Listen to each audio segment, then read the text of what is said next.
वाल्मिक कराड यांच्यावरील खोटे गुन्हे मागे घ्या या मागणीसाठी त्यांचं जे गाव आहे त्या पांगरी गावामध्ये गावकरी आक्रमक झालेले आहेत। माझ्या पाठीमागे मी दाखवायचा प्रयत्न करतो। अशा पद्धतीने या ज्या महिला आहेत तब्बल 2 ते 3 तासापासून या रस्त्यावरती बसलेल्या आहेत। हा बीड परळी राष्ट्रीय महामार्ग आहे आणि या महामार्गावरती या महिलांनी अशा पद्धतीने ठिय्या केलेला आहे। तर दुसरीकडे जर बघितलं तर आपण या ठिकाणी टावरवरती चढून देखील काही जे तरुण आहेत ते टावरवरती चढून देखील घोषणाबाजी करतायत आणि खोटे गुन्हे मागे घ्या, अन्यथा आम्ही खाली उतरणार नाही किंवा आत्मदहन करू, अशा पद्धतीने आत्महत्या करू, अशा पद्धतीने देखील इशारा दिला जातोय। विशेष म्हणजे महिला देखील आक्रमक आहेत, तिथं पुरुष देखील आक्रमक आहेत। काय मागणी आहे नेमकी आणि किती वेळापासून तुम्ही हे आंदोलन करताय?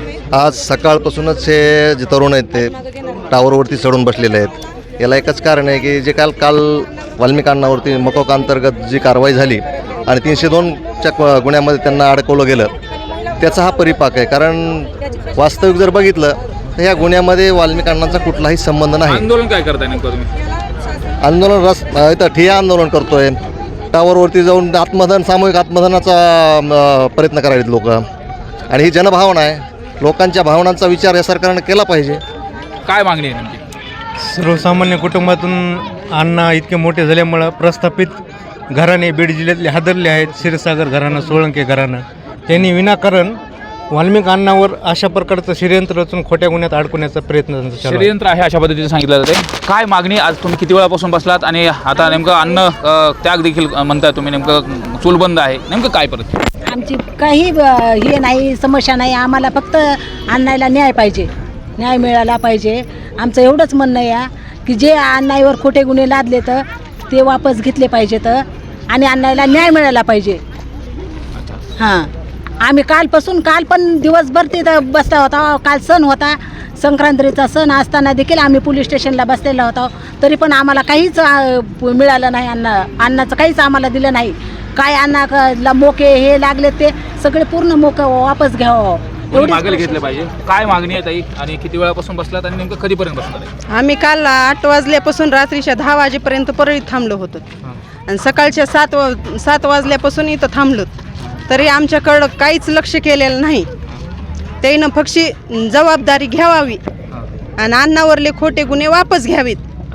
काल जे मोक्याचं लावलंय ते आम्हाला तेवढंच मागणी की ती वापस घ्यावी। 302ची कलम लावू नये, ह्यानी इतर ह्याच्यामध्ये जातीभेद करू नये।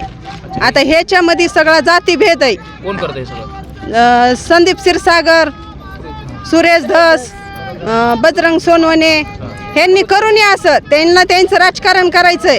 आज आमची जे इथं मायबाप आहेत का, इथे 18 पगड जात आहे।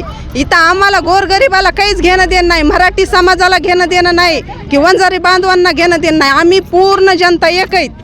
मग हे त्यांचं पूर्ण त्यांचंच राजकारण चालले आणि ह्या राजकारणामुळं अण्णाला अडकिवले, दुसरं काहीच नाही। ह्याच्यामध्ये त्यांच्यापाशी कोणता अण्णाविषयी पुरावा नाही, त्यानं काही सांगितलेलं नाही, त्यानं काही कुणाला बोलणं नाही, त्यांना माहीत नाही। ते माणूसच असा नाही की मेलेले माणसं वापस आणायची ताकद आहे वाल्मिक अण्णात, ते माणसं मारायला रिकामा नाही। फक्त एवढं शासनाला आहे की तुम्ही खरे पुरावे दाखल करा, खोटे पुरावे लावू नका, जाती भेदावर तुम्ही जाऊ नका। आणि जे काल मीडिया समोर आम्ही सांगितलंय ते पोलीसचं काय आहे, CBI, ते नातेवाईक कुठलेच ठेवू नका, तुम्ही आमचे बी ठेवू नका। विश्वास व्यक्त केला होता। ताई नेमकं काय सांगलंय, कधीपासून तुम्ही उपोषणाला बसलात? काल देखील त्या ठिकाणी आंदोलन केलं होतं आणि आज देखील या ठिकाणी बसलाय। आम्ही कालपासून ठिय्या आंदोलन केलेलं आहे। काल आम्ही संक्रांतीचा सण साजरा केला नाही। आम्ही परळीमध्ये पोलीस स्टेशन समोर बसलो होतात, तर आमची पोलीस प्रशासनानं 8 वाजेपर्यंत दखल घेतली नाही। 1-2 वेळेस येऊन त्या वाल्मिक अण्णाच्या आईला पाणी पाजण्याचा प्रयत्न केला त्यांनी।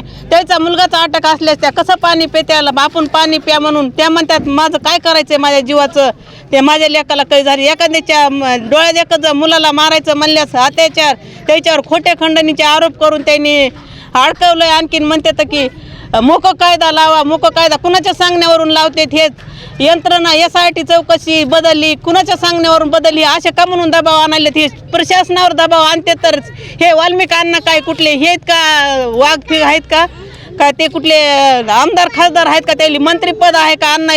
अण्णावरती मुद्दाम ब्लॅकमेल करायलेत का? तर हे इतक्या गरीब घरातून त्याच्या आईनं मोलमजुरी करून त्याला बराचशी खंदून कष्ट करून एवढं मोठं केलंय. एखादा जर काय माणूस मागणी आता मागणी काय? आम्हाला अन्नाला न्याय पाहिजे. आमचा एवढंच खंडणीचे खोटे गुन्हे ते केलेत का? कितीपर्यंत आंदोलन करणार आहे ते? आम्ही अन्नाली त्याचा मोका कायदा वापस जोपर्यंत घेत नाहीत, त्याच्यावर खंडणीचे गुन्हे झालेले 302 कायदा वापस घेत नाही तोवर आम्ही उठणार नाहीत. आमच्या हे मागण्या आहेत. निर्धारच केला तुम्ही? आम्ही निर्धारच केला. आमच्या वाल्मिकांना न्याय मिळाला पाहिजे. काय इशारा असेल सरकारला नाही जर त्यांनी मागे घेतले तर? अण्णा गुन्हेगार नाहीत, अण्णाचा गुन्हा वापस घ्यावा. अण्णा आमच्या गोरगरिबाचे वालीदार आहेत. अण्णा जे ते समजिते ते माणूस अण्णा नाहीत. अण्णा एकदम चांगले आहेत. नेमकं काय इशारा असेल मुख्यमंत्री सरकारला? साहेबांनी दखल घ्यावी याची. मुख्यमंत्री साहेबांनी दखल घ्यावी. आमच्या वाल्मिकांनी महायुतीसाठीच काम केलंय. त्यांनी काय दुसऱ्या पक्षासाठी काम, ते जन्मल्यापासून महायुतीचंच काम काय करते. इशारा असेल, काय मागणी असेल? आमची मागणी की आमच्या एवढ्या गरीब समाजसेवा करणाऱ्या कार्यकर्त्याला त्यांनी निर्दोष सोडून द्यावं. हे एवढ्या गोरगरीब जनतेचा ते मायबाप आहेत, त्यांच्यावर असा अन्याय करू नये. आमची मागणी की आमच्या अन्नाला न्याय मिळावा. आपण पाहतोय या महिला आहेत आणि या महिला आक्रमक झालेल्या आहेत. तब्बल 2 ते 2.5 तासापासून या रस्त्यावरती बसल्यात. तर दुसरीकडे आपण पाहतोय टावरवरती चढून देखील आंदोलन केलं जात आहे. वाल्मिक कराड यांच्यावरती जे गुन्हे दाखल करण्यात आलेले आहेत ते हे कट कारस्थान आहेत आणि ते गुन्हे मागे घेण्यात यावेत अशा पद्धतीची जी मागणी आहे ते पांगरीच्या गावकऱ्यांनी केलेली आहे आणि ते आक्रमक झालेले आहेत. त्यामुळे आता नेमकं सरकार या संदर्भात काय विचार करणार हे पाहणं महत्त्वाचं आहे. कॅमेरा प्रकाश जाधव सोबत सुरेश जाधव, न्यूज 18 लोकमत, परळी.